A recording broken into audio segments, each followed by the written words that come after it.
Welcome, boys and girls, to a holiday edition of Mr. Rubio Used to Run, the Running Warehouse podcast. And I don't know what episode we are on. Do you know, Connor? This should be episode 43. Okay, 43. All right. I'm Joe Rubio, one of the hosts, and my co-host here is Connor Blaylock. We've been doing this we've completed 42 episodes so far. This is a time of the year when we attend an event called the running event. And anybody that's listening to this podcast probably was there or is very interested in what happened there. And for those that don't know what it is the largest running trade show, I guess you call it. Yeah. In North America. It might be in the world, but there are a lot of people there. Yeah, I mean, and this is like everyone you can think of in the industry. Whether it be product people, marketing people, sales, athletes, influencers. Yeah. They're all there. Influencers, athletes, all kinds of stuff. All in one place. Yes. I mean, you go run the gamut from Kafuzi and, the Believe in the Run guys to Meb and everyone in between. And probably one of the toughest parts of the event is just trying to get from one place to another because it is chaos. You can't go more than 5 seconds without seeing someone. No. And the other added cherry on top for us that week was Connor and I got the privilege of attending NXN, which is Nike Cross Country Nationals in Portland. The sister event that was going on the same time was the USATF Senior and Junior Under 20 Championship, which determines a team for the United States for the open men, open women, full team, the mixed relay, and the under 20 men's, boys, whatever, and girls, women's U.S. teams. Yeah. And there was a Masters Championship on Sunday, which doesn't make any sense why they had another race on Sunday. They didn't give any love to the Masters. No, but the thing is, if they would have just run the Masters earlier in the day on Saturday, they could have had everything cleaned up on Saturday. But anyways, not my choice, not my event. Yeah. So anyways, you would think that Connor and I would be joined at the hip and doing everything together this entire trip, and nothing could be further from the truth. So what we will do is just go through each day of the week and just kind of outline Connor's adventures and my adventures. And we're thinking this is probably going to take about 3 hours. So, I would say at least. Yeah, so be prepared. Buckle long up. Run. And there's going to be some name dropping, a lot of name dropping. Maybe some good name dropping, and maybe some bad name dropping, but name dropping. I mean, a lot happened. Again, we were gone for a week and a half, but it felt like we were gone for a month. Yeah, I know. It's, just getting back on track here. So you start because you left. Yeah. I left on Tuesday. You left on Saturday? Yes. Okay. Yeah. So I got a nice little early start right from Thanksgiving straight out to San Antonio, Texas. And I got a little bit of a preview because Mizuno had a special event going on where really it was bringing out a lot of people who have been a part of the development process or people who are excited on the upcoming 2026 shoes. Yeah, and one of the things that you're probably seeing on YouTube a lot is all the new Mizuno shoes, and this is the group that was behind that. And they're coming in hot. Yeah. And, I mean, they brought their full Japanese team to show us everything that's coming, and you've seen all this great footwear, but it's just the beginning. We got a sneak peek of 2026, 2027, and Mizuno is just gas pedal now. Well, what I noticed at this the running event was it's an arms race. Oh, yeah. And you're either all on board in the arms race for 28. So things usually revolve around the Olympics, and everyone's pointed towards the Olympics. So 27, 28, it's going to be insane. And brands are either all in or they're not in. Yeah. And those that aren't in are going to be left behind, left in the dust. But the stuff that we saw collectively was mind-blowing. Yeah, I mean, we talked last episode about what was coming in 2026, a little bit of a sneak preview, but just getting even a further look out, we thought shoes were at a certain spot, and our expectations just keep getting, we're seeing lighter shoes, bouncier shoes, and I mean, some of the weights that I saw, I didn't think were possible for a training shoe. I know, training shoes and also customized shoes for their top athletes. Yes. Taking into account everything from cadence to weight to the speed that they're running to the surface to the weather, all kinds of stuff. Yeah. And stuff like making custom shoes right before the race and then putting them in an autoclave I mean, just crazy stuff, right? I mean, that was probably one of the biggest things. We'll get into some of that a little bit later. But sure. yeah, I mean, I didn't even think of you could do something the day of to a shoe to give you that little bit of extra, pumping some gas in or doing some crazy things.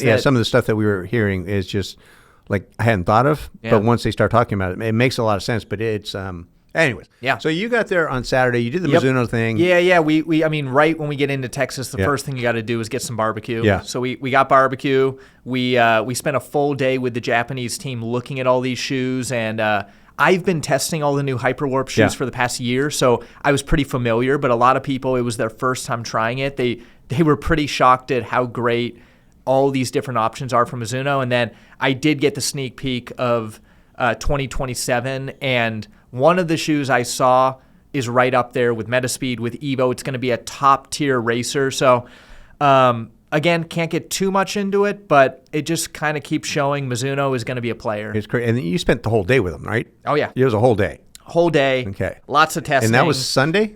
You did that? That was Sunday. Okay. Yeah. So that was my days are blending together, Yeah. but a full day, and then I kind of had a day to rest before on Monday Okay. before the big. I got some small things together, Right. but I did run into on Monday as we were heading out of the hotel, Brian from Diadora. He's the president CEO of North America for Diadora. Yes. So big deal over at Diadora, and he had this box of shoes that he said, everyone has boxes of shoes or backpacks or something. Stuff's hidden. And that's where It's like a drug bust or something like that. When you see the backpack, you're going to see some fun stuff. Yeah. So he said, we've got some cool things. How about we take a step over to the side and you give me your thoughts on them? And he opens up this bag, and I'm a little worried because we're just in the lobby of this hotel. I'm like, are people good to see this? And of course, as we start bringing out these shoes, the influencers, I know, everyone just swarm. Everywhere you go, it's just like, and they're actually grabbing the shoes and taking photos in front of these guys. Go, dude, what are you doing? Stop that. Just leave it alone. So yeah, I'm seeing these really cool shoes, and again, I think this is this trend of the brands that are doing cool things are going to do really well over the next year or two, and the people that aren't are going to get left behind. And Diadora they're on fire right now. They're really got a nice trajectory. What I saw, some really cool foams, some really cool models that are going to fit some different niches, because I think right now Diadora, it had like kind of a tighter line, and now they're expanding into a lot of different like purposes that I think will be exciting for a lot of runners. Yeah, well, their big NIL athlete at Villanova, Marco, just ran 13:05 or something like that. Yes. Lost an earring or some crap like that. And I think we do have to give a shout out. That might have been the most interesting, exciting, one of my favorite interviews of 2025. If you haven't seen it, type in Marco Langone 2025. Whatever. It was a Boston in something like that. Let's Run interview, and you will... The guy is a character. He's one of my favorite athletes on the scene right now. So who'd you see on Tuesday?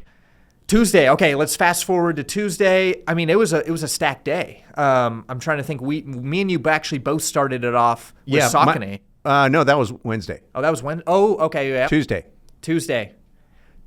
Yes. Yeah. So Tuesday, I saw Saucony on my own. Okay. And KIPRUN. So we started off with KIPRUN, and KIPRUN is, again, a brand that is going to be one to look out for this year. I mean, it's our newest brand at Running Warehouse. They're bringing all these different shoes, and we got to meet the European team for the first time. And those guys are geeks. I mean, they're into it. I mean, every single person we talked with, they know their stuff. They're very purpose-driven. Sometimes you see brands and, we got a shoe here, and they're just kind of throwing things out. No. If anything, their pie is cut really thin. Yes. So they have very specific purposes.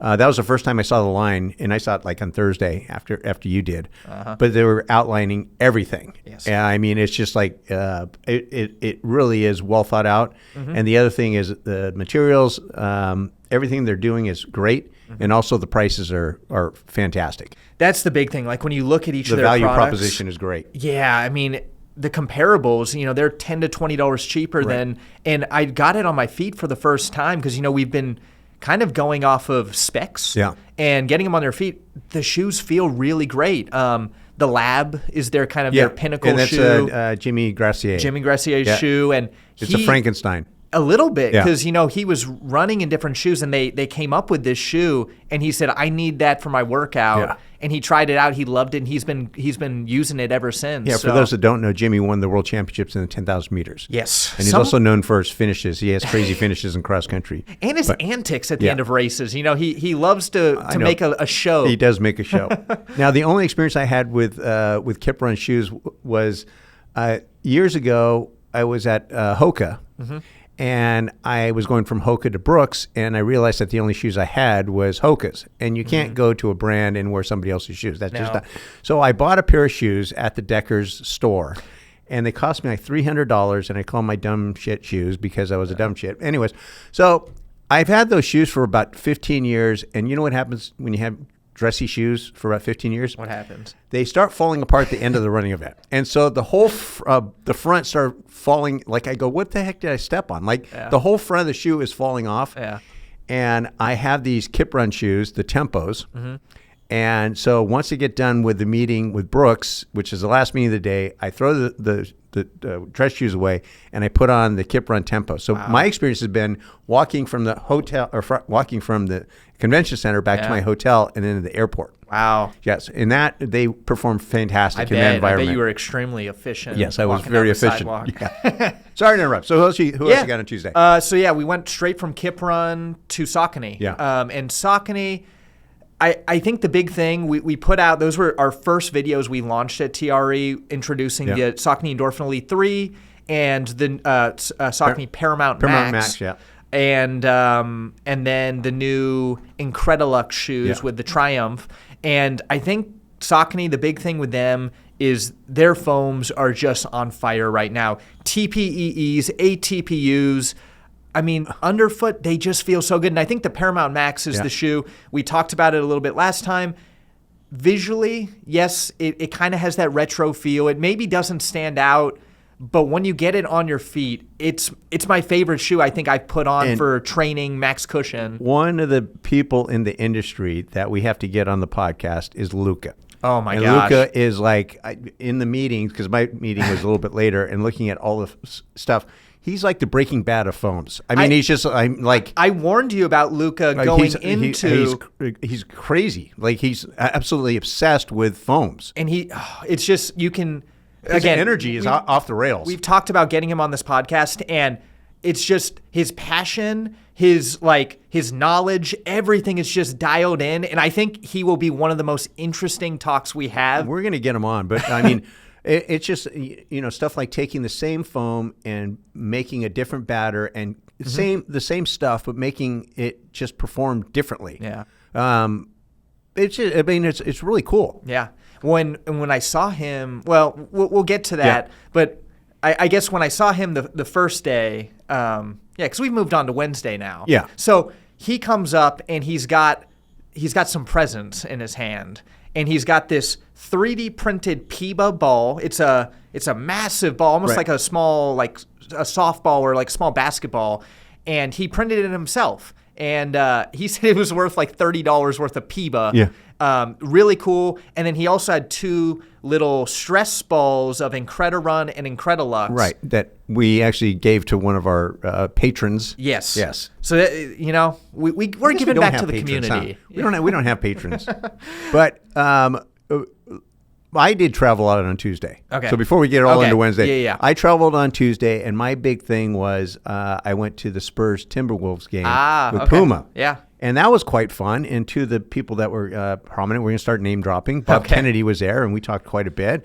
And Chris Hartner, who owns Naperville Running, and he was part of the group too. But really nice guys, eating some marginal food, but it was all good. It was good. It was a good time. I haven't been to an NBA game since 1975.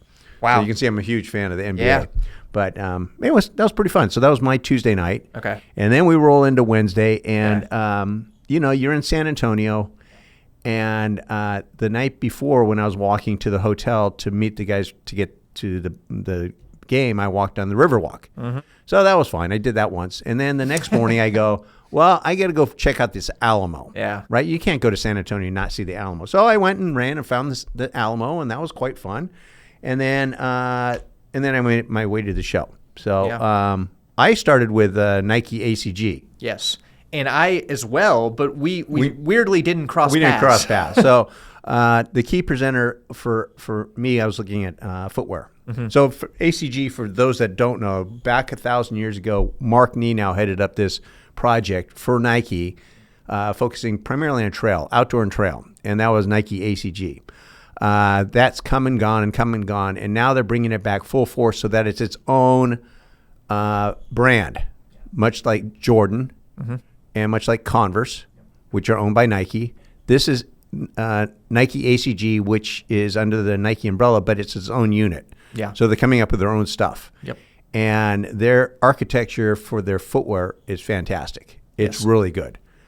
This new shoe, we can't really say what it is, but it's designed for Mont Blanc for UTMB, is not just, technically fantastic, but visually it's great. When I'm bummed I didn't get to go to this presentation because I know you were in this getting a sneak peek, and a bunch of people I saw them exiting this, and everyone was like, that it was mind-blowing. Yeah. You know, the trail space I feel like doesn't get as much love. This is getting a lot of love. And so Andrew Bumbleow, for those that remember him, Bumby, yeah, he ran for I think Schumacher, right? So he was part of that Schumacher, and I think him and Galen Rupp at an indoor meet got tangled up or something like that. Anyway, so Salazar got Bumbleow disqualified, and he shouldn't have been disqualified. But anyways, the guy ran 13:21 maybe 1,000 years ago when that was really fast. He was a good runner. Yeah. Georgetown, I think. Anyways, he went doing the presentation and did a good job. So the architecture is basically you have a fast line of trail shoes and you have a more protected, cushion line of trail shoes. So, I believe it's 3 shoes in each silo. So some different ideas and stuff like that. But it was really cool. But the other part of it is their apparel line is really good. Yeah. Yeah. We actually got the sneak peek of, or actually got to touch in person the ACG, I guess it's like their race shirt that has a lot of strategic cutouts. You saw it on the body of, I believe, the winner of Western States. Yeah. We saw it on Kipchoge recently. Yeah, and that has to do with releasing heat. Yes. Because if you keep the core temperature down, performances improve. Yeah. So you can probably do the same thing with footwear. Yeah. I don't think anyone's done that yet, but one of the greatest areas that heat generation is actually the arch of your foot. Yeah.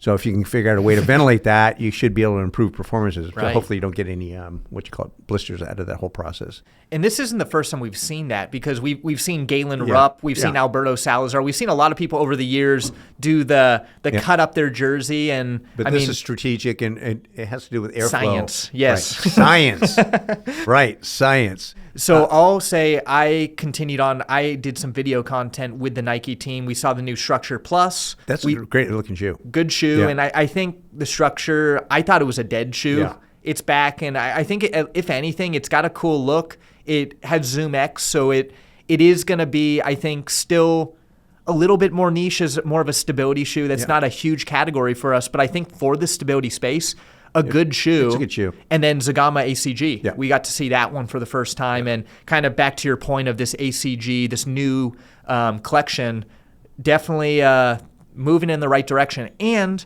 I got to speak with Elliot Heath while I was there, another amazing runner of the last 10 years. Yeah. And Elliot now really kind of leading up the performance side of things with Nike, and he gave me a little bit of a sneak peek of what's to come. We talked strategically about some maybe ideas in the lower profile super shoe space. So I like that Nike is continuing to push, continuing to again, another brand that I think was a leader in the charge of super shoes. I think they maybe got a little complacent the last couple of years because they had such winners, and now they're pushing forward again. Well, one of the people that I've known over the years is a guy named Chris O'Donnell, and Chris, I've known him more in the track and field world because he was part of Tracktown, the group that puts on nationals. Yep. and Prefontaine. So I've known him from that environment. And then I found out, well, he's working for Nike now. So then I saw him at the Nike booth, and I'm looking at his name tag, and it says Chris O'Donnell. His nickname is COD. So COD, what are you up to? He goes, well, I'm working at Nike again. And I said, do you mind if I take a look at your name tag here to figure out what the hell you're doing? And he's in charge of global sales, Wow. sales for running for Nike. And I said, so you're in charge of everything? He goes, yeah, I'm in charge of everything. Yeah. So that was a thing. But what Elliott, who's the new president at Nike, he's bringing back the old band. Yeah. The people that brought Nike to prominence. Yeah. I don't know this, but I'm guessing that a lot of the culture that they had previously was lost over the last 5 years. Mm-hmm. So bringing the other guys, the old people back, and let's just bring it back together, show people how to get it done, and then off you go. And we've talked about, and I talked with several brands at TRE about this. Over this last year, there's been some shifts in our market share of, brands that are huge growth and maybe some brands that are declining. And Nike is one that is back on track because they're scary. We did so well the last 5 years with their super shoes. Yeah. They were the leaders. We sell a lot of those, but the training side was lacking. But right now it's like the Hovel Mirror line is great, and I'm thinking the Pegasus line is lacking. I brought that up to Chris. He goes, "Oh, we're well aware that they should be faster." He said they're going to start with the Peg Premium, and then work their way down. He said, give us a little bit of time and you'll see the Pegasus the way it should be. And I know the Pegasus Premium is a shoe that is polarizing. Yeah. It's a very unique shoe. Yep. The thing that shocked me about that was I was just going through the numbers of our top-selling shoes of the year. And that's one of them. The Pegasus Premium is in our top 10, I think maybe even top 5 shoes of the year. I know, it's crazy. I mean, it beat out the Nimbus, the 10.8. It beat out a lot of big names. Yeah. So that was kind of well, there's a visual aspect to the whole thing too. It's a really unique looking shoe. So moving on, after that, went to ASICS and saw Chris Ekman and the team, AJ and then saw Kodama. Son, he's the president of ASICS North America, I believe. He's in Japan. They sent him out here to right the ship, and he did it. Really nice guy. I asked him if they had good sushi in Japan, and he assured me that, yes, they do have good sushi in Japan. So I said, next time I get out there, we will have some sushi. I asked him how the sake was. And, it's pretty good. Anyway, but what Chris did was he pulled me and Jonathan aside with the whole team, and we went into this dark corner of the convention center. They didn't have a room secured. We took over this giant meeting room and locked the door. And they showed me the shoe that was wicked. Yeah. And I can't go over the exact details of it, but it's just a shoe that you look at. It's from the future, and you just want to grab it and put it on your feet and try running in it. It is just awesome. And I know for the viewers, this is going to be a little bit of a tease because it seems like there was probably 5 or 6 brands that we saw this kind of stuff. But we get NDAs and all that kind of stuff. And this is the first time, I don't know if I've ever actually been to an event like this where I signed so many NDAs. Yeah. But it makes sense. Why? Because some of these products really are going to be make or break for some of these companies over the next couple of years. Like the stuff we saw at Saucony was. So let's move on. Okay. Because that's, so that was where me and you kind of had our first reconnection. That was we connected at the Saucony thing, and we connected with Luca. But and what did Luca do when? Because Luca gave me my presents. Yeah. I got my Peba balls. Right. We went into this room, and I said, "Joe's coming. Wait for him." And he was so excited. What did he do when you entered the room? He was bowing. Well deserved. Yeah, I don't know about that, but it was pretty embarrassing.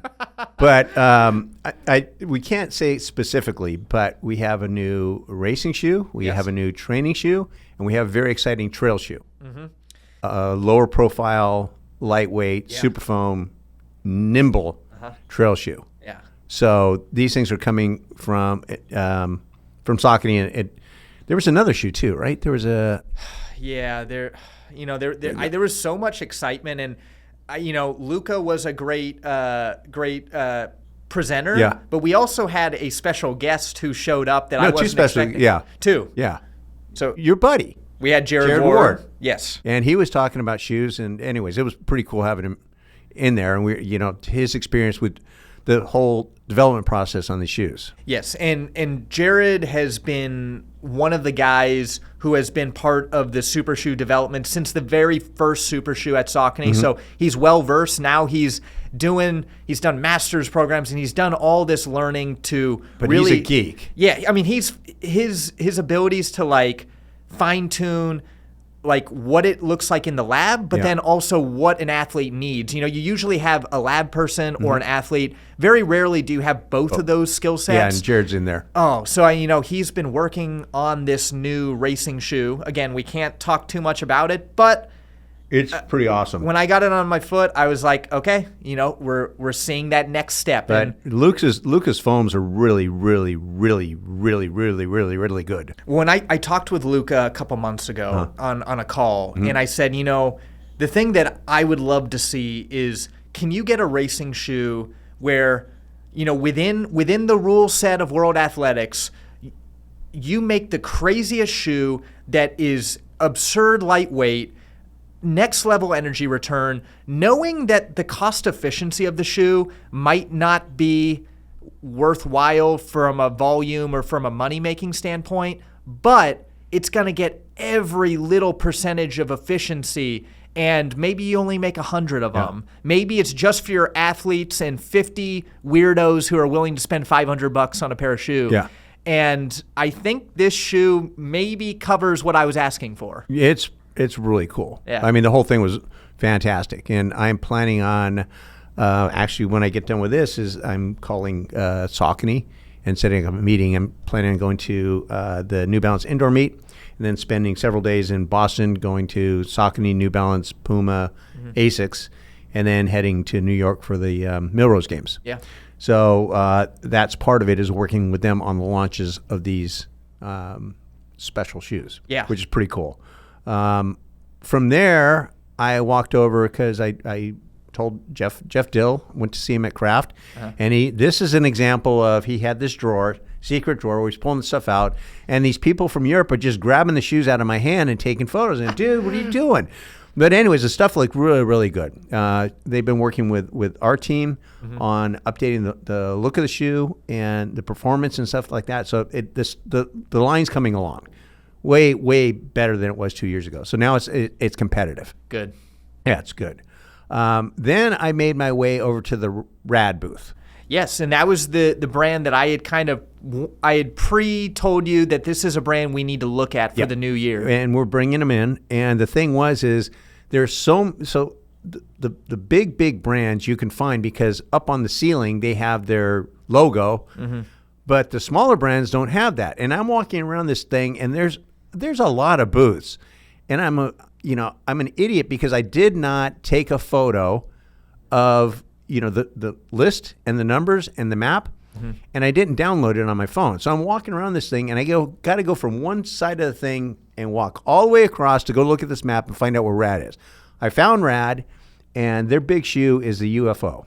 Yes. And the UFO is very cool. It looks out of this world. It does look out of this world. But everyone that's running it likes it a lot. It's very, very good. Jeff Gray, who I'm having lunch with on Thursday, ran it, and he said it's similar to a little bit firmer than a Nova Blast, but more energy return. Wow. Yeah, and it looks cool too. I don't know what the cost of the thing is, but it's another entry into the space that's I think is going to be well received. I think so too, and it's one of those brands where it seems like they have a couple other options that I'm not sure how those perform. It seems like the UFO is going to be the big introduction. Yeah, it's the most eye-catching and probably aligns best with what most people want. Yeah. But it'll be interesting to see how they build out that line, because you can't build a brand off of one shoe, but I think it's a great way to at least they have get two the other excitement. models. Yeah. I mean, that's the minimum you need when you're launching a brand, at least in the United States, on the website. If we just have one shoe, it doesn't work. You need to have at least 3 options, and everyone chooses the one option. But it's like size runs on the website. Yeah. If you don't have a complete size run, people don't buy the shoe. Sounds weird, but if you're missing the size 14 or size 8, something's wrong. Right. From there, I went to the Teva booth. And Lee Cox, who's an old friend, is heading up that charge. And we mentioned it before. They have super foams, I think it's aliphatic TPU on sandals, They have a line of trail shoes that look really good. And two of the people that are behind their design is Zach, who is in charge of Hoka's trail line when they were red hot, Speed Goats and all those kinds of things from, 5-10 years ago. And also Jean-Luc, another guy I'm having lunch with on Thursday. So we're just going over all the cool stuff at Teva, which was interesting. It was, I didn't see Teva on my map of shoes that we were going to bring in the new year, but it seems like they've got at least stuff that's different. Well, it's different, and it's not going to appeal to everyone, but I can see in the summer if you were going to go camping and there's a running camp, it'd be the perfect shoe for running camp, right? Right. Because you're cruising around downtown, and then you got to run back to your dorm room, whatever it is. Yeah. You're ready to go. From there, I went to the Puma had a demonstration. And they called it their innovation of fast, I think is what it was called. But our friend Todd was one of the presenters, and it revolved in large part around these concept cars. And we'll find some photos of these, but I'm sure you guys have seen it with the giant, crazy, crazy. We'll put some videos up on the screen, but I mean, these shoes, I don't even know if they're runnable. They are, but not they're more collectibles. They're more like, I guess, just studies. Yeah, and I think it's pushing innovation, whether it be foam, geometries, to the theoretical limits of what could be done. And I think some of it, you're right, is runnable. I think some of it is just showing what theoretically you could do. And probably a lot of this tech that we see in those shoes are going to be stripped down a little bit, made a little bit more democratic, and they will make it into shoes. But I've seen, I was with them at Boston Marathon in April, and I've seen a lot of these things. And Roman, who's in charge of innovation for Puma, says there's aspects of these shoes that they're looking to incorporate. So it's not like you look at it, and so it's an exaggerated aspect of a shoe. Sure. To see how that performs, that one aspect. Yeah. And you maybe bring some of that stuff in. But anyways, he's the same guy behind the Berserker Spike with Warholm. Yes. Yes, the crazy stuff. But and I think that's why Puma has done so well the last couple of years, because when brands decide to, maybe make a push back into running like Puma did, oftentimes they don't go all in. They don't play to win. Yeah. They make a couple shoes, and honestly, usually after a year or two, it dies out. And Puma has gone pedal to the metal. They are making updates nonstop with crazy innovation, pushing in every element from geometries to foams, and making shoes for very specific purposes.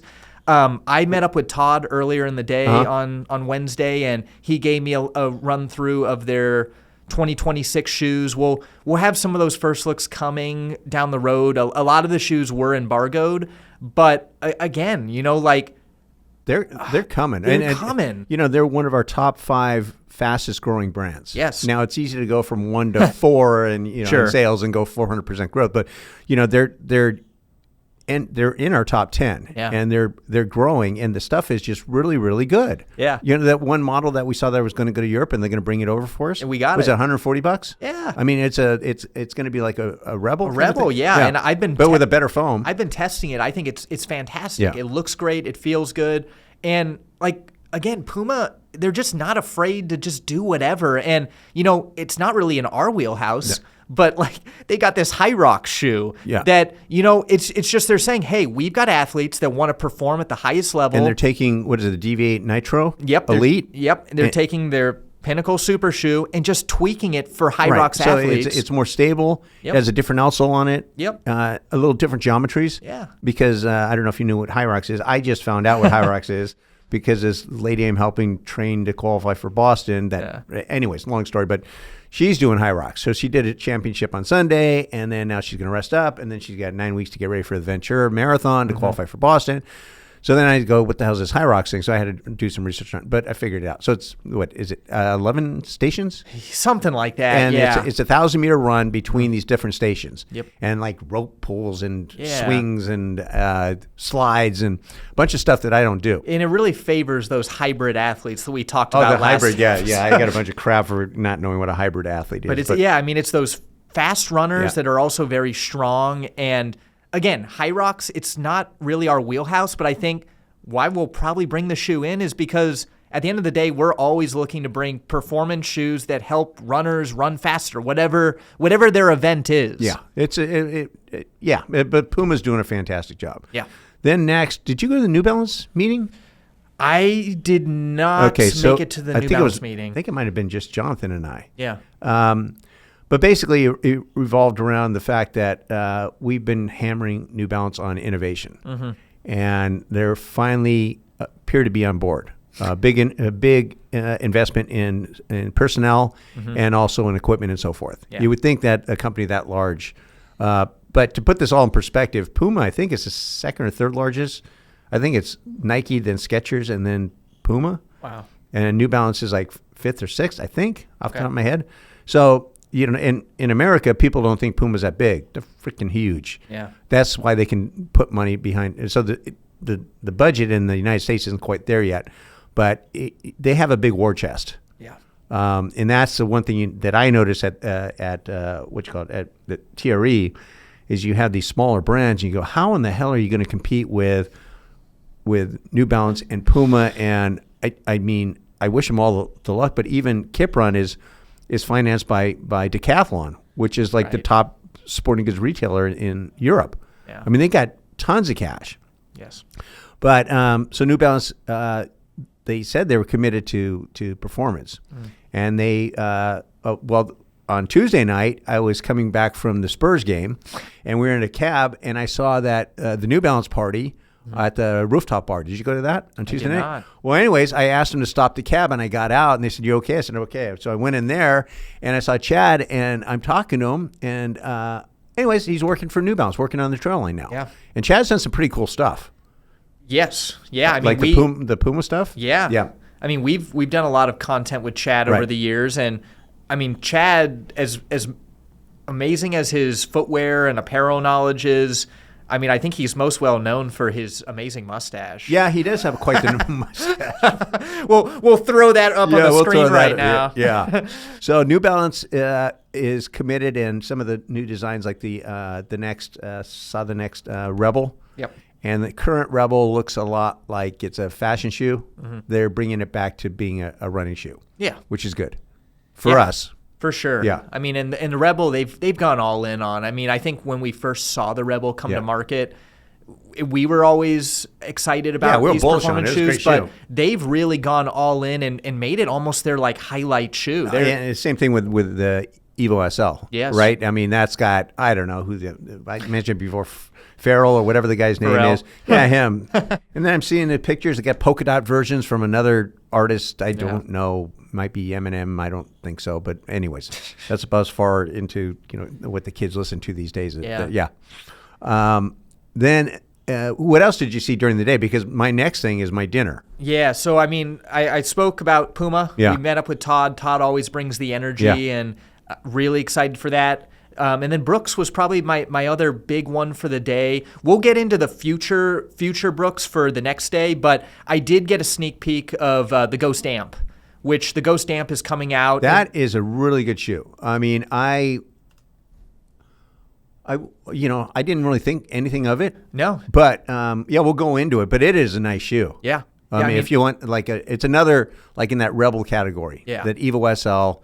It's just like you don't expect this from Brooks at all. Totally. Yeah. Well, we'll get into Brooks for Thursday, but I'd say moving into the night. Yeah.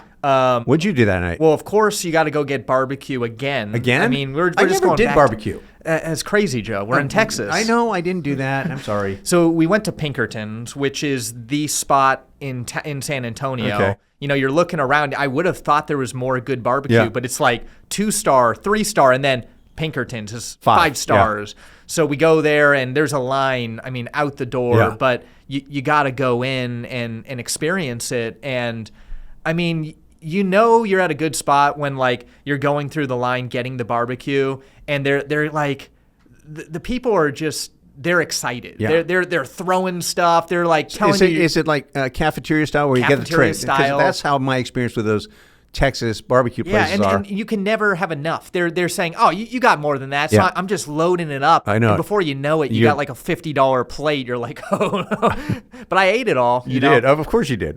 You feel it the next day because our California bodies aren't quite synced up with that Texas barbecue. No. It's so in my case, there is a sales manager named Jamie LaChance from Brooks. And he's legendary for his 3 consecutive nights of sushi. Oh, no. So I have been invited. This was the second time I got invited for night 2. Okay. And some of the people that were there were a good friend of mine, Scott Strand, whose son Ethan represented the United States in the 1500. Yeah. So we sat across each other. And another person I've known for a long time, Chet, who owns Super Jock and Jill up in Seattle. Mm. And I got to know Chet pretty well, mostly because I would see him sitting out in front of a retail store, and his son went to Pauley, and he had a Cessna, and his wife was into tennis. So they would come down and have lunch with his son, fly down. Mm-hmm. Chet would sit out front, and his wife would go into Tennis Warehouse and buy tennis stuff. Yeah. And so I asked Chet how his plane was doing, and he says, I don't fly anymore. But he bought a 64 Corvette that gets like 3 gallons to the mile. But he has his bike rack on top. So he's driving down the highway in a 64 Corvette with his bike on top. Anyways, Chet's a pretty funny guy. So it was one of those dinners that was, and we'll post some photos of the dinner. Yeah, I mean, we eat well at TRE. Yeah. And then you always go from dinner to whatever chaos is going on that night. I did not go to chaos. You did not go to a party the first night. This is the second night. Oh, sorry, second night. No, I did not go to a party. Okay, I went back to my room and went to bed. Well, I started texting around. Yeah. So I'm like, we got to at least show our video crew a fun time. Yeah. And we heard about the On party. Very exclusive. Okay. If you know, every year the On goes bigger and bigger. Did you see Andrew Weeding? Was he there? I did not see Andy. I'm sure he might have been there. Yeah. How about Todd Klein? Was he there? Everyone who was like important at On was there, but it was such a massive party. Okay. I mean, there was probably 600 people at this party. Okay, so you're not seeing anybody. Well, and I get there, and I had heard about this party, but I didn't sign up. Yeah.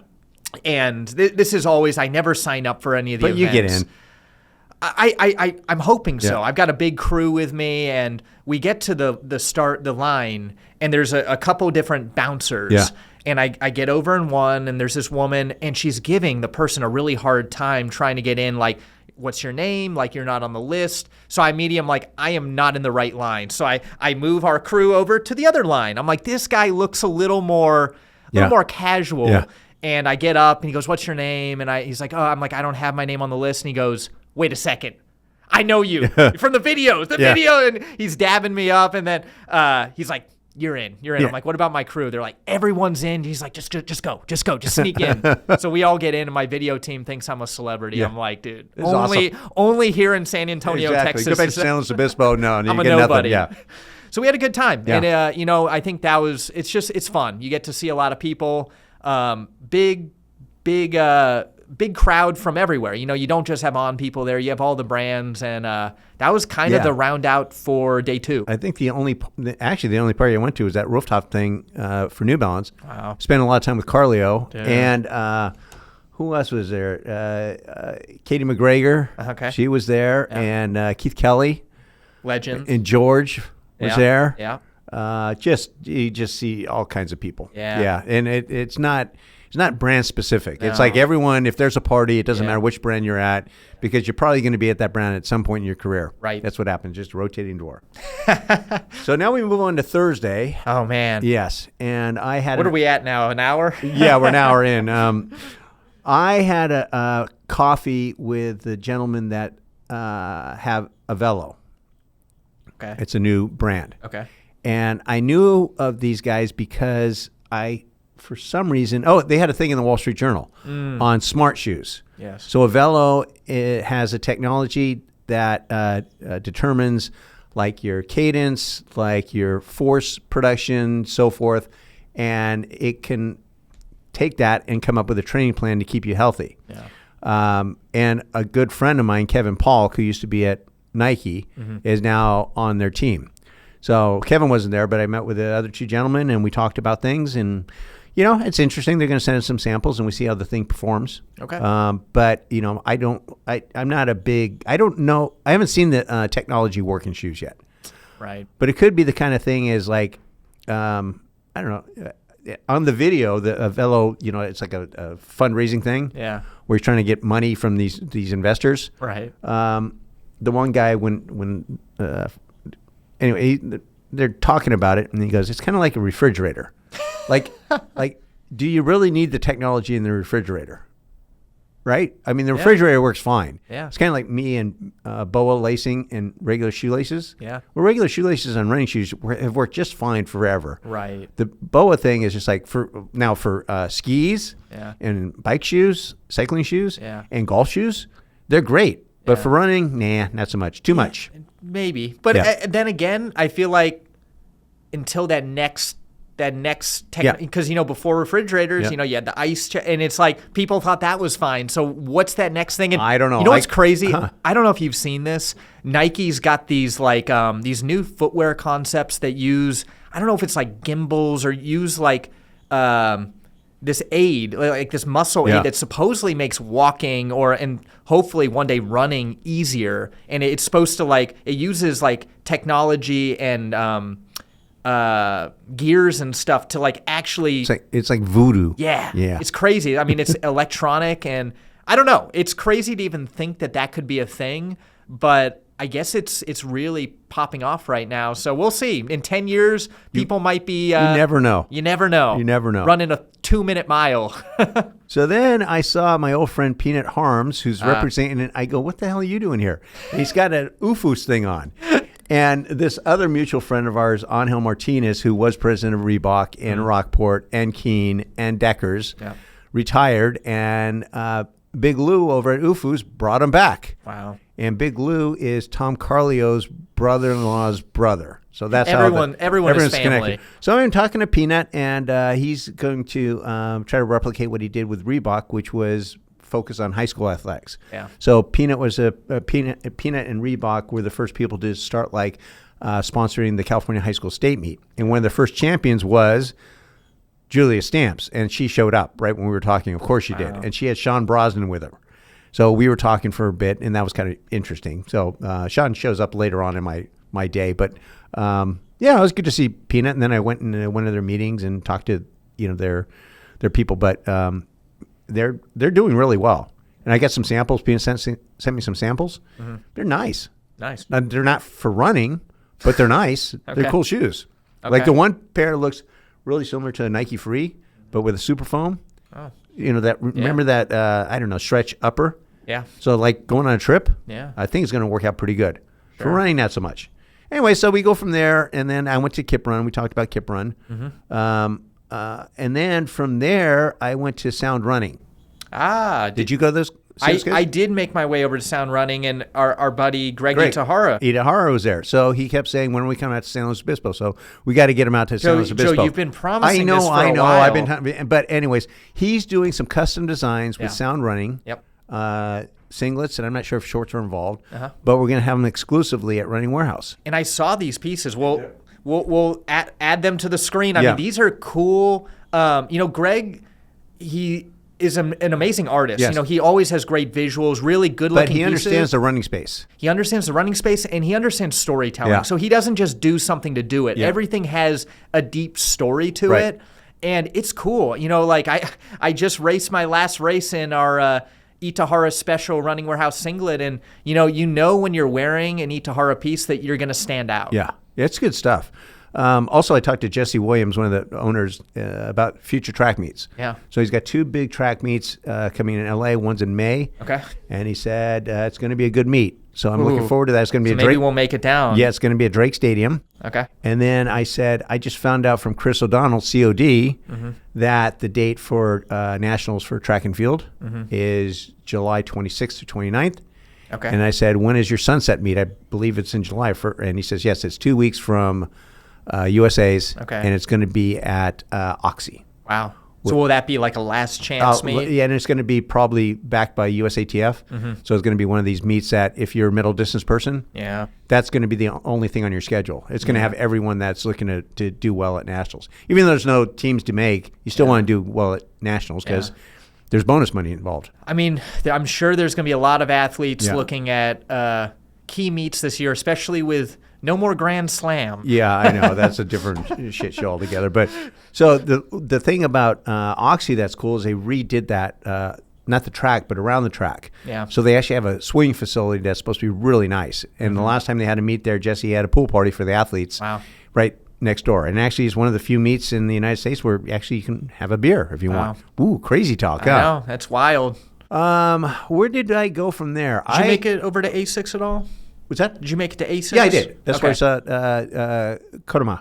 Ah, right. Yeah. So I actually made it to ASICS next, and I actually got a pretty good sneak peek of the 2026 stuff coming out. Yeah. We've got a lot of franchise models that have some nice updates, and we actually got to feel in hand the new ASICS trail racing prototype. Yeah. We have a video in that somewhere, right? We put a video up, and I mean, this is the shoe that was seen at Western States, UTMB, and I think it's showing that ASICS is really committing to trail because I think for the longest time we saw a lot of these Fuji shoes that were okay. They were good, but like it just seemed like their heart wasn't really in trail. Right. That Meta Fuji trail that launched about a year ago. It was a cool concept, but it didn't really feel like a trail shoe. It felt like a road racing shoe that they threw some lugs on. This new trail racing shoe, I guess it was Tom Evans was really helping in the development of it. Yeah. And, I mean, it looks awesome. From a foam compound, a grip, I mean, it's going to be a cool shoe. Well, over the last couple of years, our trail sales have declined consistently, and my theory is that because there isn't much excitement in the trail space, that's changing. Yeah. And like it's like that, like Adidas with their stuff, but also Nike with their stuff. Yeah. Now you have ASICS with their stuff, Yeah. Brooks with their stuff, and then New Balance bringing Chad on board. You have some major brands that are coming after trail.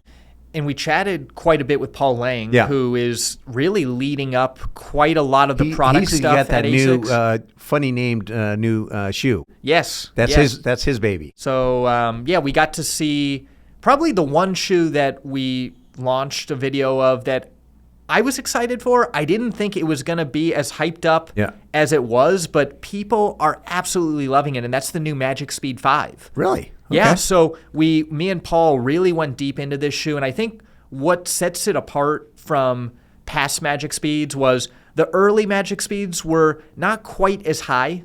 Definitely awesome, like training tools. It gave people a lower profile, but still a good amount of protection, still fairly stable.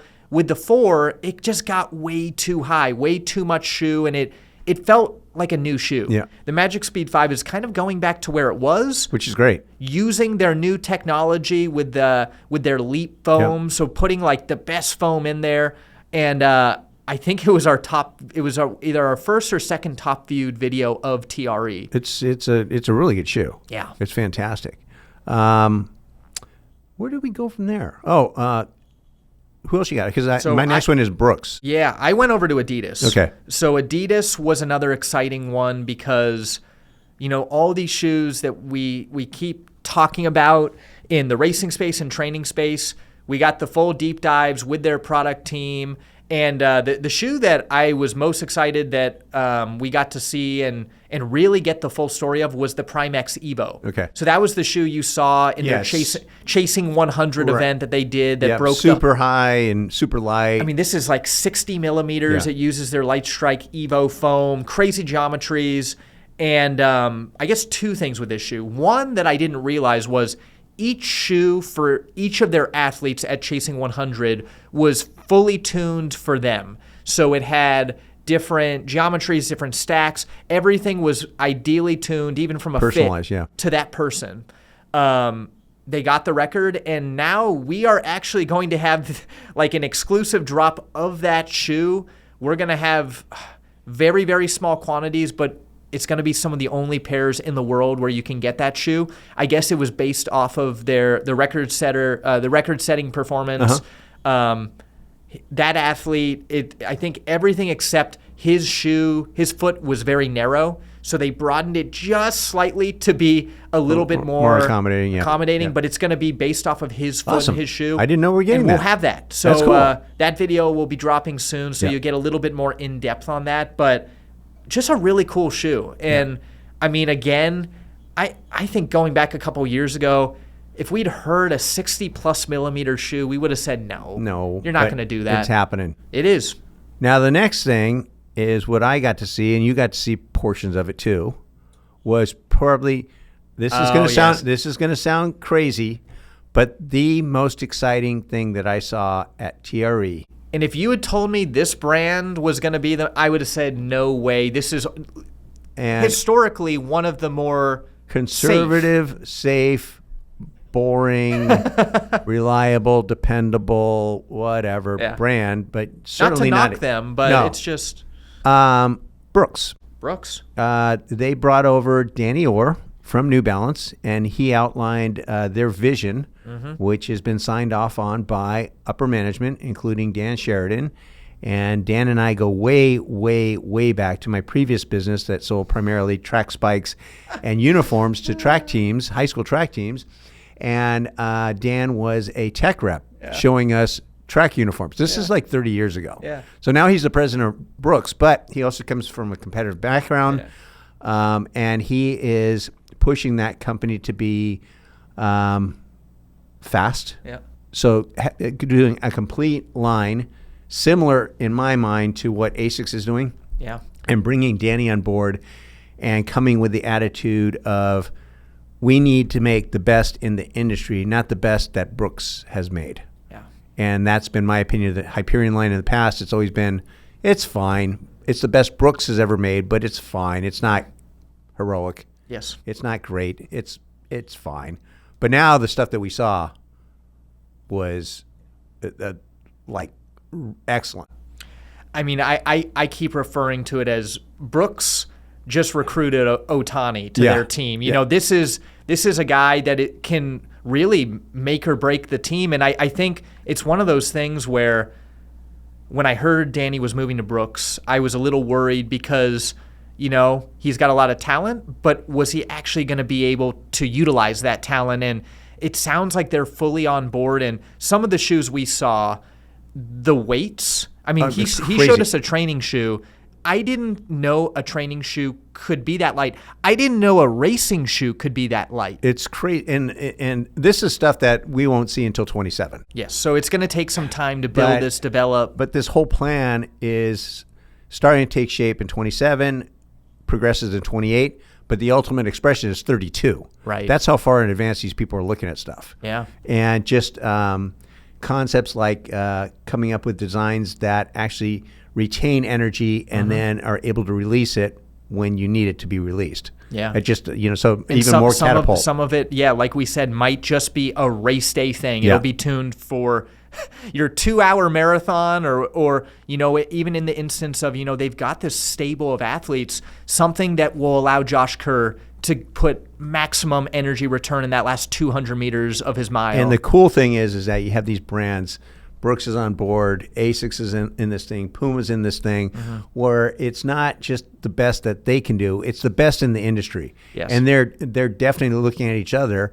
And I just brought up the point in I think the Nike meeting. I said, look, if everyone makes great stuff, we all benefit as an industry, because you exceed the customer's expectation, then everyone's happy with running shoes.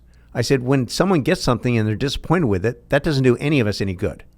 But anyways, Brooks is exciting. It's not going to be an immediate thing, but you're starting to see it. And I think the first example is I haven't actually seen the new Hyperion Elite, but it looks like it's competitive. It's in that space. But the Ghost Amp is really good, like really good. So that'll be, you know, Danny wasn't a part of that. That was kind of that initial step in the right direction, and that'll be the quickest that we see some of this newness, and that'll be, I believe, a summer around that's July. That's a July thing. So a lot of the stuff that we're talking about, you'll see portions of it. Like the KIPRUN, I think, is April. Yep. But a lot of stuff is April, May, June, July. That And sort I mean, of time and I frame. think the Ghost Amp is another one where it's showing that Brooks is able to make some fun shoes, able to do some things. You know, the Ghost has always been that like high drop, a little bit heavier. Now, I mean, that DNA, the Ghost Amp is a 6 mil drop. It's in the, I think, around sub 9 ounce range. So it's just a more modern shoe that I think is going to be relevant to a lot more runners. Yeah, so if you want to actually run in the shoe, the Amp's going to be a great version of that. If you're walking, jogging type of thing, in your traditional, the Ghost is fine. Yeah. But if you're actually running, like running a variety of different paces, or just doing stuff like long runs and hill reps and stuff, strides even, that's good. Yeah. Also, you guys have probably seen like the glycerin flex. And there's a lot of videos on that, but that's an interesting concept. In my mind, that belongs in the Hyperion line as a tool to help people run faster, like a tool in an athlete's arsenal. So I can see the if you're not aware, the glycerin flex, really flexible forefoot, which makes sense, but it's a lower profile super foam that I can envision. It's just a different type of experience. But if you had a pair of shoes for warming up, so strengthen your foot and actually to do strides and drills in, that'd be perfect. And so in my mind, again, it's a Hyperion type of product. Sure. Because the Hyperion line ultimately is going to be a bunch of tools to help people run. If you're an athlete, like how many different kinds of recovery shoes do you need? You need several, right? Tempo run shoes, several. Racing shoes, depends on the distance, spikes, all that kind of stuff. So it'll be a whole, tool chest of tools for athletes to be better. So really exciting stuff. Yeah. Now you went to the Brooks party that night, right? We made an appearance at the party. Okay. We had an early morning flight out to Oregon the next day, and we were still up in the air if I was even going to race. Yeah. So I was like, I'll keep it easy. But we made our way over, and as the Brooks send-offs go, it was always, I don't even know how you explain it, chaos. It's chaos. Well, Jamie, who I went to sushi with, he's in charge of that. Yes. And the other thing is Danny Orr and Jamie this past week, we went golfing. Yeah. So I'll find a photo of that and post that. But everyone knows everyone. Yeah, and this was a big venue. Normally it's a fairly tight venue. But the first couple days, Nike had it for the ACG stuff. Yes. And they vacated, and then Brooks came in and took over for the party. And all I can say is it's like there was so many just fun elements to it. So right when you walk in, there's multiple rooms. Yes. Yeah. So the first section was the mechanical bowl. Oh, but no. this wasn't just any ordinary mechanical bowl. This was a glycerin flex. We'll put a video up. Our coworker Lucas had one of the more impressive bowl runs of the night. And I mean, this thing was just launching people I would off. say Lucas, out of all of our employees, would probably do the best at that. And he walks up, he throws his hat off, and people are just going crazy. The women in the crowd were just hollering, and it was fun. Yeah, We moved from that though over to, I mean, there's probably 8 or 9 different bars at this party. I mean, and let me look up. Do you remember what the name of that venue was? Because I'll look it up. I don't. Yeah. But I mean, so each of these bars, and Brooks wants people to have a good time, and I see Jamie first thing, and he gives me a wristband, and he says, this wristband will get you and anyone you want, anything you want at this party. He said the only thing is, if you have this wristband, you got to do. It's a lot of responsibility. You got to buy drinks for a lot of people. So we let's just say I was a lot of people's good friend that night. It was called ESPY. Okay, ESPY. Right. Yes. 1174 East Commerce, 78205. There you go. There you go. That's where we were at. So if you want to look that up, it's a pretty big facility. Yeah, and I mean, so it had an indoor section that had a lot of people hanging out, a little bit of a DJ, and then outside, of course, the Y'all Out Boys returned. Oh no, but it's like a garden area. Yeah, I mean, it kind of was like a small little concert venue. Yeah, it looked like a mission or something. Yeah, I know it did. Yeah, it was just a big facility at the end of a cul-de-sac. I want to say, but it was like maybe what, 3/4 of a mile walk to the convention center. Sure. So it wasn't that big of a deal. No. And as the night went on, as the drinks kind of kept going, the Y'all Out Boy concert got crazier and crazier. Some mosh pits started. Of course. And at this point, I'm like, okay, it's about 11:15. I'm like, I'm going to make my departure because we got a long day. I'm going to let my crew continue on and have a fun time. I make my way out. And, as you're leaving, you're running into people. So it takes a little bit of a time to get out. And one guy actually comes up to, or a girl and a guy come up. I start talking with them. They're Nike people. And I'm talking with this guy, and it's Andrew, and I don't realize who I'm talking with. Was it Bumbalo? And she goes, oh, yeah, this is Andrew Bumbalo. I'm like, oh, Bumby's here. So it's funny how, like, you just talk with people and legends. I know, legends. So my evening was a little bit different. I left at maybe 2. I had a 4 o'clock flight. So I got a first flight to Phoenix from San Antonio, and then from Phoenix to Portland. So I'm in line to going through security, and who's standing behind me? Knesset Bekele. Oh, right. So I get a photo with legends. him, and I'm talking to him and ask him what he's doing, and he's going. Anta had him out for the running event. Yeah. And Anta's a strange company because they won't let all these retailers. They'll let them jog in the booth in a pair of shoes, but they definitely will not let you take a pair of shoes. Interesting. And the prices change depending on who you're talking to. So it's like, okay, these Chinese guys got some great product, but they haven't figured out the U.S. market at all. And they brought Bekele out. So then Bekele's going to L.A. and flying through, he was flying to L.A. and I'm flying to Phoenix. So then and can I ask, does anyone know who Bekele is? And when we were at KIPRUN, they were asking, because these are European guys, is Jimmy Gressier a big star here? And I go, oh, no. They go, who's a big star in track and field? I go, maybe Sydney and Noah Lyles. Yeah. And I said, there's not a lot of people who know who Mondo is. They go, what? And I go, Bekele was walking around yesterday, and no one knows who Bekele is. Like, he's on the Mount Rushmore of distance runners, right? Oh, my God. He's walking around. No one knows who the hell he is. So in the airport, the same thing happens. He's sitting on his suitcase with his back up against a pole looking at his phone. And I happen upon Sean Brosnan. And so we're talking and talking and talking and talking and talking and talking and talking. I go, hey, look over there. He goes, who's that? I go, it's Bekele. He goes, like I'm not sure he knew who Bekele was. I mean, I know it was a Nico Young or something like that. But anyways, it was like no one knew who Bekele was.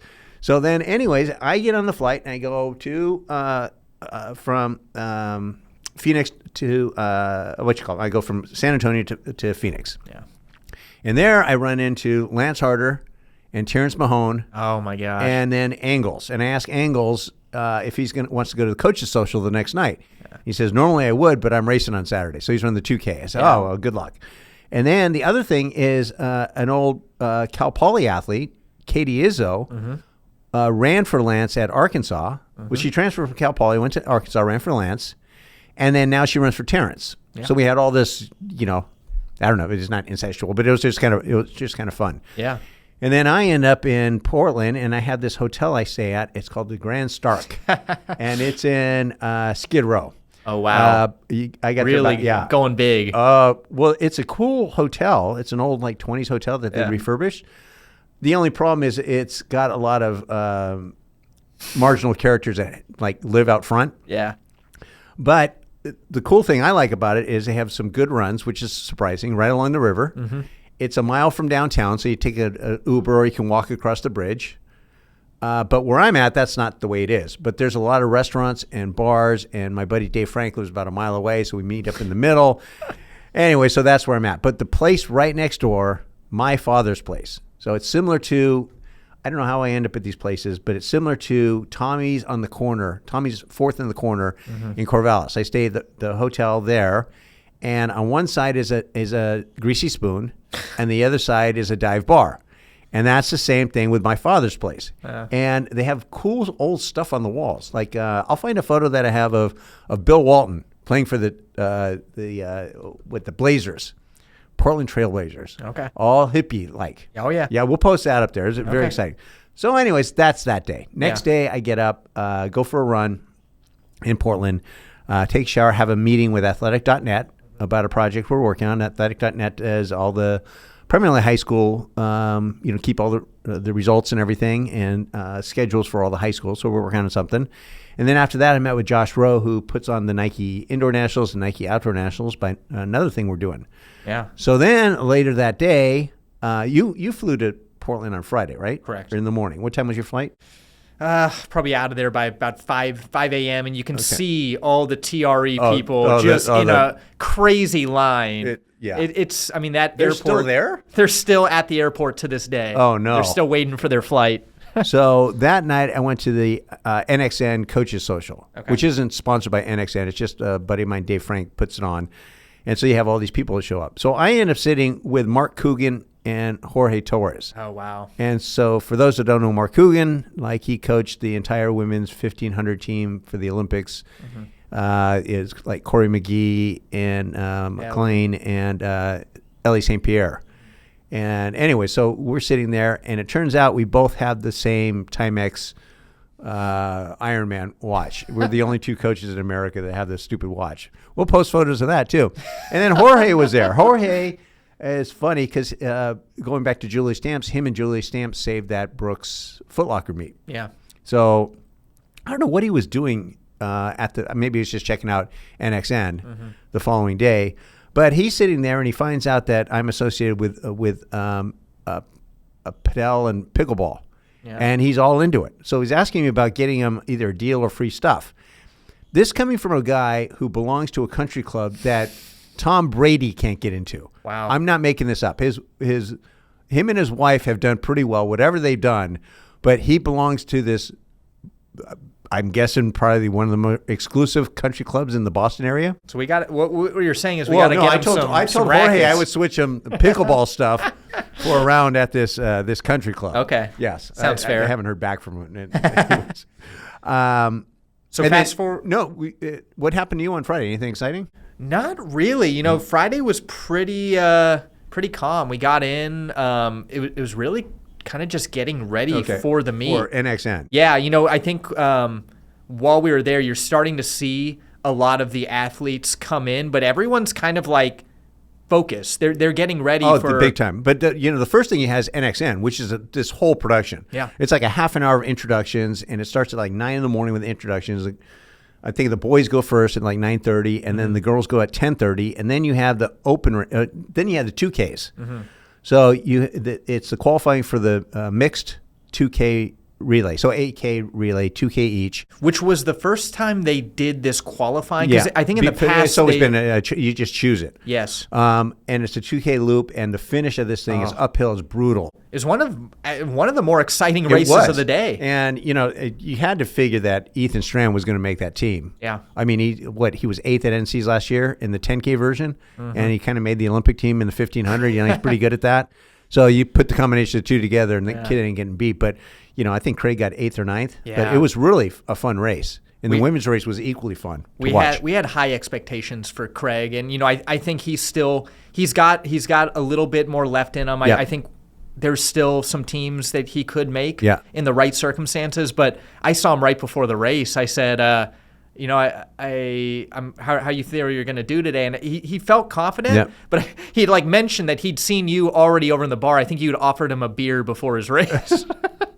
Yeah, well, I mean, you got to get ready for these things. So then there was that, and the thing was that there was a thing called I forgot what the hell the name of the place was. It was Von Bert Restaurant and Bar, which wasn't part of the golf course, but it's in the golf course parking lot. Yes. So and they set up actually an area for the athletes. Yes. So that's where the athletes would come in and hang out before the race because it was a little bit cold. Yeah. And then they had the 10K races, which were awesome, just awesome. Back to back. Yeah. Back to back, you had the men's and then the women's. Yep. And I think with the men's race, as great as it was, there wasn't any surprises. I think everyone who kind of went 1 through 6, granted, you didn't know exact order. Yeah. I kind of felt like those were going to be the 6 guys. But I didn't think, Rocky Hansen just was crushing it. Yes. Not afraid to lead. Not at all. And the cool thing was in the women's race, I'm standing there with Lance, right, and Joe Fabris, and I got a picture somewhere. We're right by the finish line, but Katie Izzo. Oh my God! I mean, she crushed it.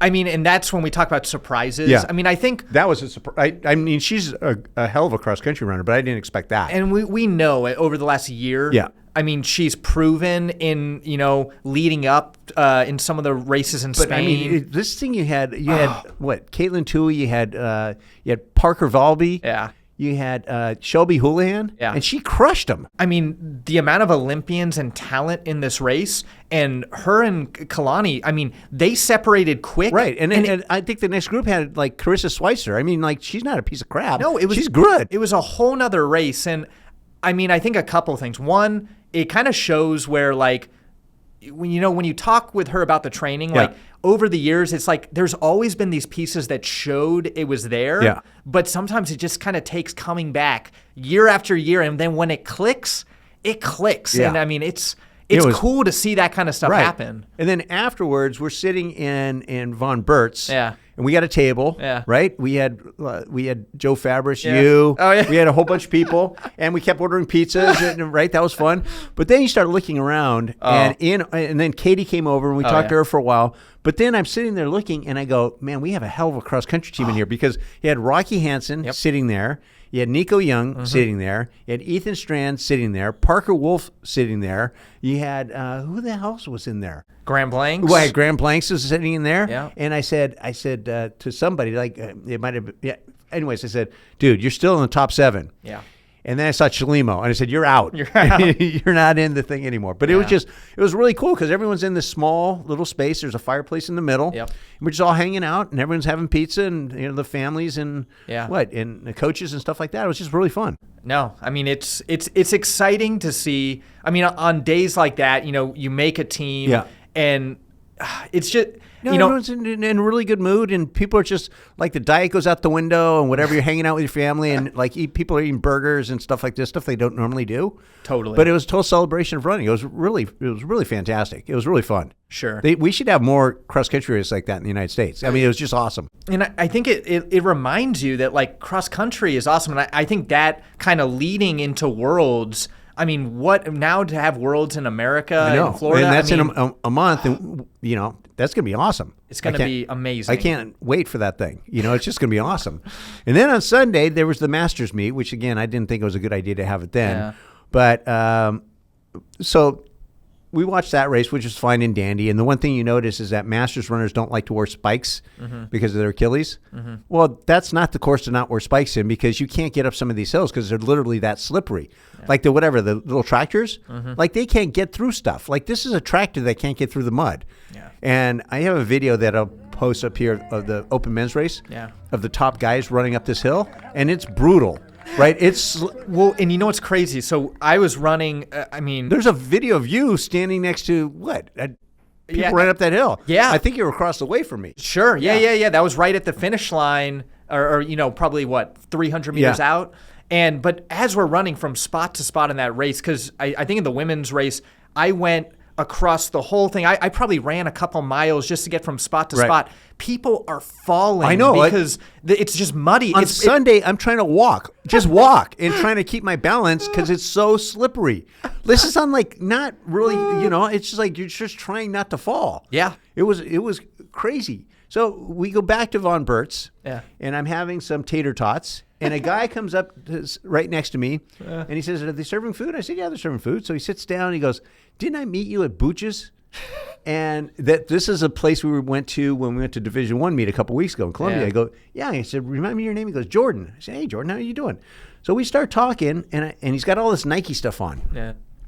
I go, "Jordan, what are you doing?" He goes, "Well, I just got a job with Nike." I said, "What are you doing?" He goes, "I'm in charge of innovation." And he looks like he's 12 years old. I said, "Where'd you come from?" He goes, "Well, I mean, he was the guy who started the Spike and Racing Flatline for On.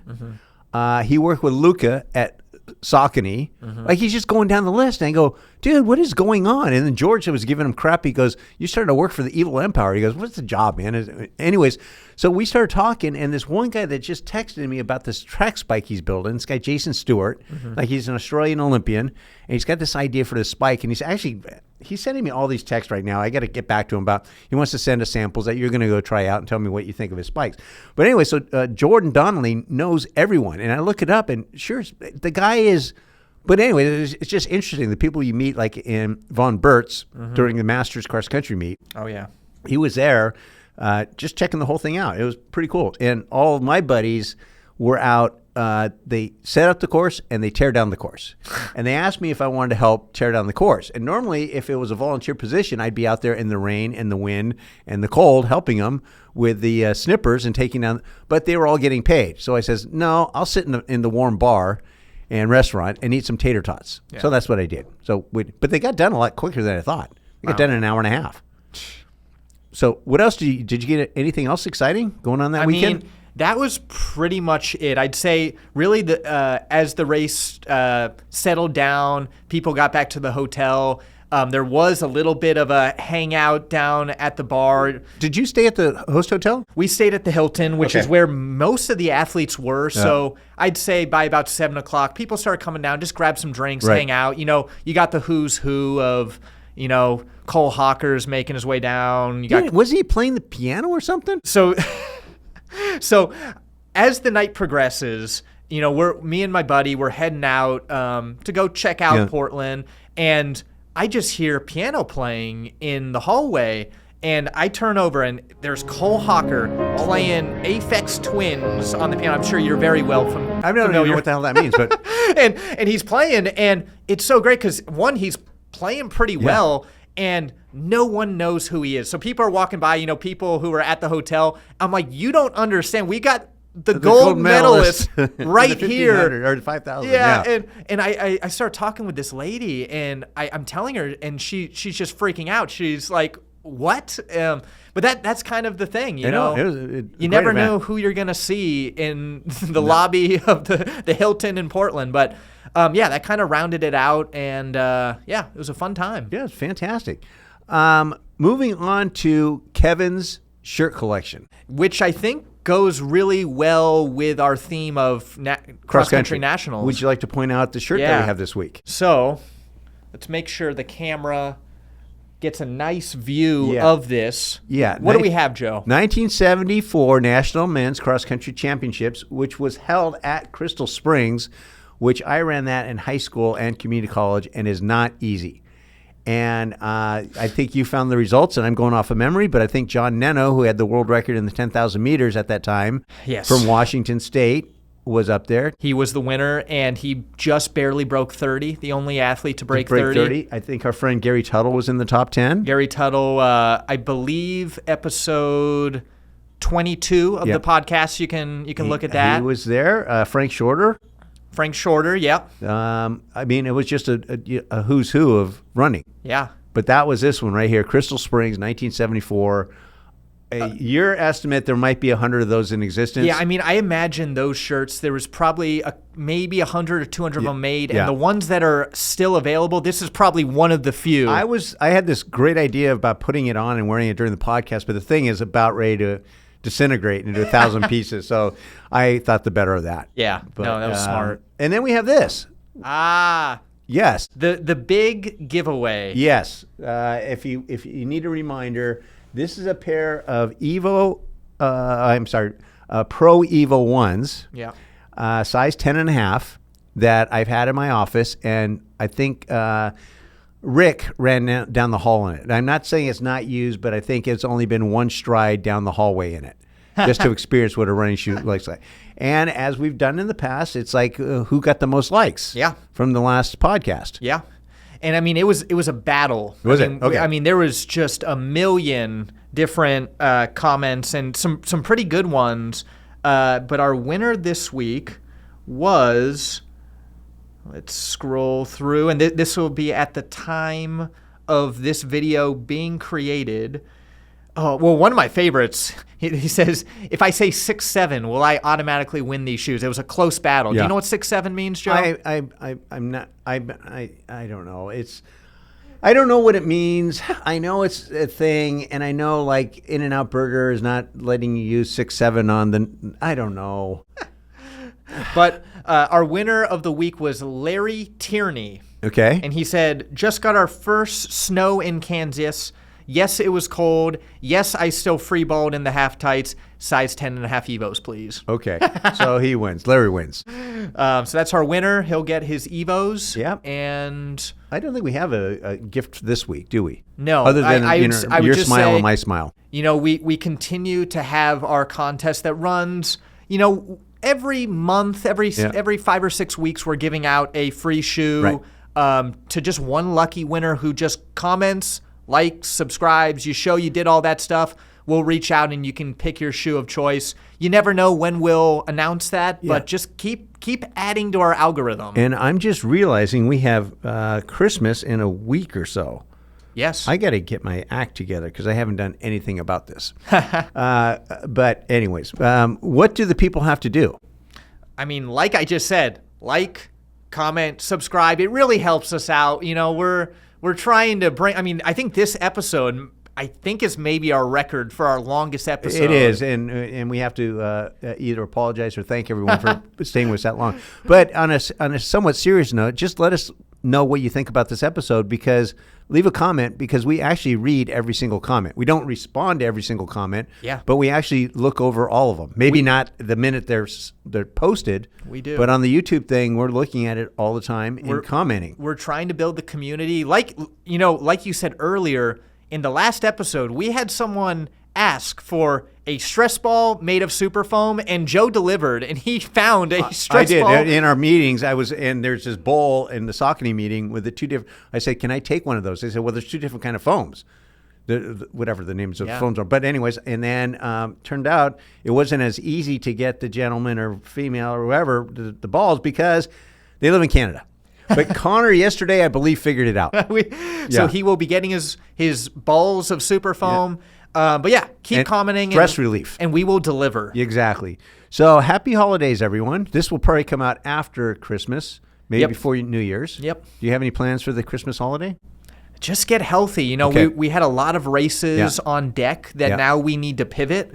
Right now, it's just getting healthy and hopeful to be back in racing for some January racing. Perfect. I have not much going on. Maybe change the grips on my golf clubs. Oh, yeah. Yes. That's important. And then start work on putting a supercharger on my 1959 Austin Healey Bug-Eye Sprite. Oh, my gosh. So there you go. Okay, well, we'll see if Joe makes it to 2026. I'll give people periodic updates, because I know you're sitting on the edge of your seat. What the heck's going on with that supercharger? Anyways, thank you, sir.